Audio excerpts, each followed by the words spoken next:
আমি আসলে এই বিল্ডিংটার আপনাকে ভিত্তি দেখালাম এবং এটার ভিত্তির যে সাইজ, ভিত্তির যে ঢালাই থিকনেস এবং আপনার রড বাইন্ডিং করে দিতে হবে। তো রড কিভাবে বাইন্ডিং করবেন? আপনার রডটা আপনার এটা ধরেন ব্যাস, এই বেসটার মধ্যে আপনার ধরেন 20 ইঞ্চি আছে, তো এখানে 4টা রড দিলে 4 5 20, 20 ইঞ্চি, 5 ইঞ্চি পর পর। এই যে 4টা রড, এই যে 4টা রড, এভাবে আপনি 1 2 3 4টা রড দিলেন। এটা হচ্ছে 12 মিলি। আসসালামু আলাইকুম দর্শক, দেশ এবং দেশের বাইরে থেকে আপনারা যে যেখান থেকেই দেখছেন আজকের এই ভিডিওটি, আপনাদের সবাইকে স্বাগত জানাচ্ছি। তো আজকের এই ভিডিওতে আমরা আসলে দেখব যে আপনার দুই রুম ছাদ ঢালাই দিলে তার ভিত্তি কিরকম দিতে হয়। অনেক সময় দেয়াল ক্র্যাক করে বা ফাটল দেখা দেয়। তো এই সমস্যাগুলো আসলে আমরা দেখব যে কিভাবে সঠিক নিয়মে ফাউন্ডেশন দেওয়া যায়। তো এই ফাউন্ডেশন নিয়েই আসলে আপনাদের এই ভিডিওতে আমি এক্সপ্লেন করব। আপনারা এই ভিডিওটা দেখলে আপনারা ছাদ ঢালাইয়ের যে ফাউন্ডেশন একতলা ব্রিকের উপর, অর্থাৎ ইট দিয়ে যেটা আপনারা ইটের গাঁথুনির উপর যে ছাদ ঢালাইতে দেওয়া হয়, তো সেটার আসলে আমি আজকে বেসটা দেখাবো কিভাবে করলে সঠিক নিয়মে আপনার একতলা ছাদ দিতে পারবে। তো দর্শক, ভিডিওটা দেখার জন্য অনুরোধ করছি, সবাই ভিডিওটা দেখেন, কোনো স্কিপ করবেন না, দয়া করে ভিডিওটা কাটবেন না, টেনে দেখবেন না, তাহলে কিন্তু অনেক কিছু মিস করে যাবেন। একটু সময় নিয়ে ভিডিওটা শুরু থেকে শেষ পর্যন্ত দেখানোর অনুরোধ করছি। তো বন্ধুগণ, আমাদের এই যে এখানে দুইটা রুম আমি ড্রয়িং করেছি, এটা জাস্ট সিম্পল দুইটা রুম, এখানে আর কোনো কিছু দেই নাই, শুধু দুইটা রুমের, যারা অল্প খরচের মধ্যে শুধু দুইটা রুম করতে চান তারা এটা দেখতে পারেন। আর ভিতের যে বিষয়টা, ভিত আপনারা ওই 10টা রুম করলেও যা, একটা রুম করলেও তা, 5টা রুম করলেও তা, ভিত কিন্তু একই।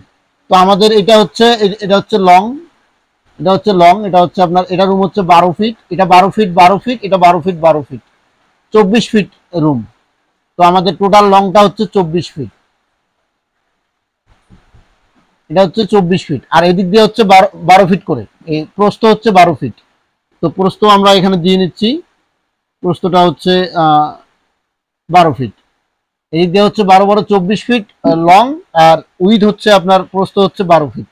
তো এই বিল্ডিংটা আপনার ফাউন্ডেশন যেটা ফাউন্ডেশন দিবেন, সেই ফাউন্ডেশনটা এখন আপনাদেরকে বলছি। তো আমরা প্রথমে ভিত্তি দিব। ভিত্তিটা হচ্ছে ধরেন এটা আমাদের বেস, এটা হচ্ছে বেস।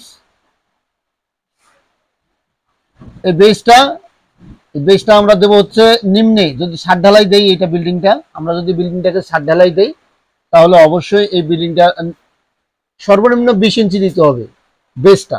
এটা এখান থেকে এটা এটা হচ্ছে 20 ইঞ্চি দিতে হবে, এটা কমপক্ষে 20 ইঞ্চি, এটা 20 ইঞ্চি দিতে হবে।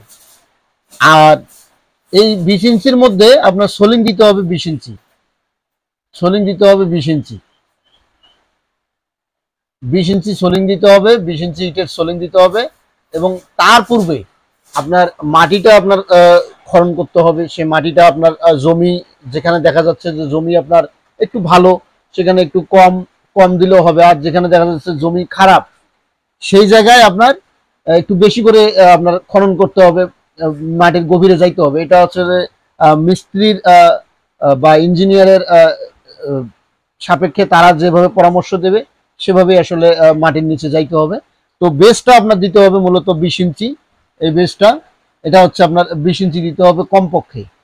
দেওয়ার পরে এখানে আপনারা ভিট বালু এখানে ফিলিং করতে হবে। ভিট বালু নিম্নে আপনাকে 6 ইঞ্চি থেকে 1 ফিট এর মতো ভিট বালু আপনার এই মাটির নিচে ফাউন্ডেশনে দিতে হবে। দিয়ে তারপরে আপনাকে এখানে ইটের সোলিং দিতে হবে, ইটের সোলিংটা দিতে হবে 20 ইঞ্চি।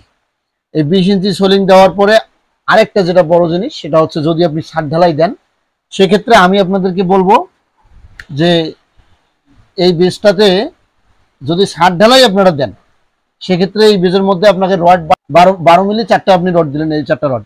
এখানে আবার বাইন্ডার দিতে হবে।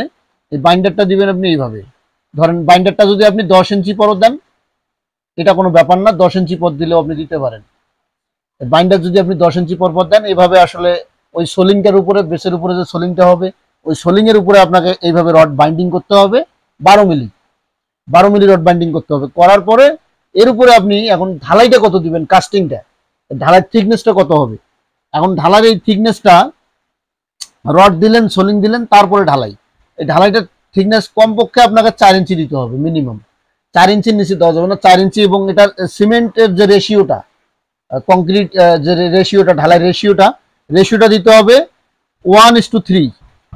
1:3, অর্থাৎ 1 বস্তা সিমেন্টে 3 বস্তা হচ্ছে আপনার কংক্রিট বা খোয়া। আর বালু দিতে হবে এখানে 2টা, বালু দিতে হবে 2টা। এই 3 একের ঢালাই দিতে হবে, বা সোজা বাংলা কথায় 3 একের ঢালাই, এটা হচ্ছে 3 একের ঢালাই দিতে হবে। 3 একের এই কাস্টিং দিতে হবে এই বেসের মধ্যে। আর ঢালাইয়ের পুরুত্ব বা থিকনেস হবে 4 ইঞ্চি। এটা হচ্ছে এই বিল্ডিং এর বেস। তারপরে আপনি আপনার ঢালাই তো বেস তো আপনার গেল, এটা হচ্ছে আপনার বেস। এই বেসটা তো আপনার শেষ, বেস শেষ। এখন আপনি কি করবেন?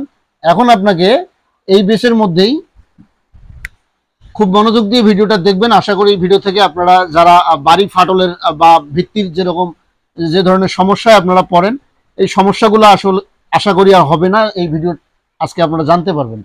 তো বন্ধুগণ, এখন এটাতে আপনি কি করবেন? এটা তো আপনার বেস গেল, বেস ঢালাই আপনার কমপ্লিট, বেস ঢালাই শেষ হয়ে গেছে। এখন আপনি কি করবেন?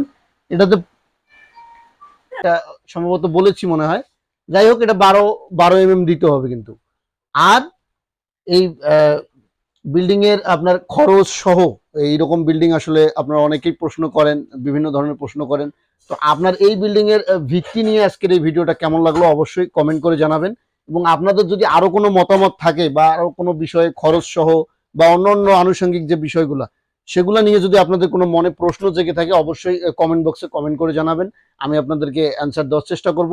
আর এই ভিডিওটা যদি আপনাদের মনে হয় যে না ভালো, কারণ যেহেতু আমি নিজেই রাজমিস্ত্রি, আপনাদেরকে সেখান থেকে আপনারা সঠিক এবং তথ্যবহুল ইনফরমেশন আমার কাছ থেকে পাবেন, যেটা আসলে বাস্তব কাজের সঙ্গে মিল আছে।